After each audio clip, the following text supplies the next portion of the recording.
Di ba, pag outpatient, hindi kino-cover ng PhilHealth. Bakit hindi nyo ito i-cover?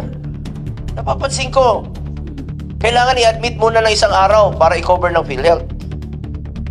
Mas gastos yun. Kasi magbabayad sila sa kwarto.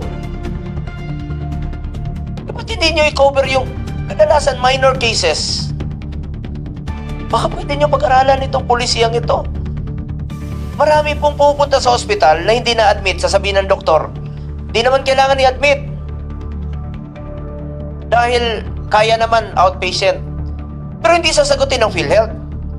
Ang sasabihin, magpa-admit ka muna para sagutin ng PhilHealth. Mas gasto sa kwarto yun.